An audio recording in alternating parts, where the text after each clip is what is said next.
Alors, voici une correction commentée de l'exercice 5 de la page 85. Voilà, que vous deviez faire. Et comme la correction, je la trouve un peu succincte et pas tout à fait... Voilà, bref. Donc, je vais la commenter ici. Donc, la problématique est la suivante. On vous dit que j est une fonction linéaire telle que j de 4 égale à 3. Est-il possible que j de moins 8 soit égal à moins 5 et justifié? Donc déjà, j'ai préparé ici un tableau, d'accord? Puisque, comme d'habitude, sur la première ligne, on va mettre les x. Sur la deuxième ligne, on va mettre les j de x. Et n'oublions pas qu'ici, j est linéaire. Donc, qu'elle est de la forme a fois x.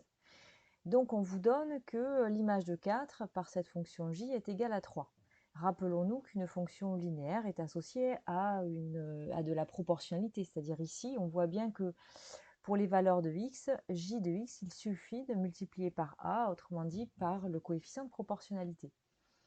Mais n'oublions pas les propriétés de la proportionnalité, c'est-à-dire pour x qui vaut 4, eh bien, on veut savoir pour x qui vaut moins 8. Comment passe-t-on de 4 à moins 8? Eh bien, on multiplie par moins 2. Donc forcément, l'image de 4, pour avoir l'image de moins 8, eh bien, il faudra aussi la multiplier par moins 2.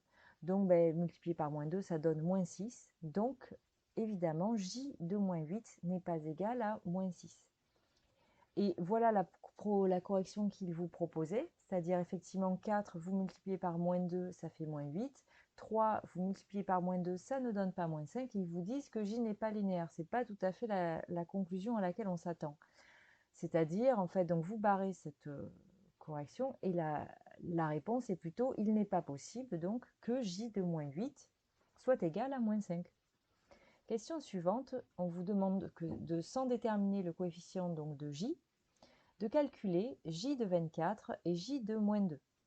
Donc, j de 24, donc l'image de 24, on remarque de 4 à 24, on a multiplié par 6. Donc évidemment, ici, par proportionnalité, on va multiplier par 6 et on aura 18. Et j de moins 2, eh bien en fait, on divise par moins 2 pour passer de 4 à moins 2, ou encore on multiplie par 0,5. Et donc on fait pareil ici, ce qui nous fait moins 1,5. Bilan, c'est pour ça qu'on a j de 24, c'est 6 fois j de 4, c'est-à-dire 6 fois 4. Pardon, 6 fois j de 4, c'est-à-dire 6 fois 3. Voilà. Ensuite, on vous demande la dernière question de quel est le coefficient de j. Donc évidemment, finalement, qu'est-ce qu'on cherche? On cherche ce fameux nombre petit a. Eh bien, comme pour la proportionnalité, on cherche le nombre qui multiplié par 4 vous donne 3. Évidemment, il s'agit de 3 divisé par 4, c'est-à-dire 0,75. Voilà.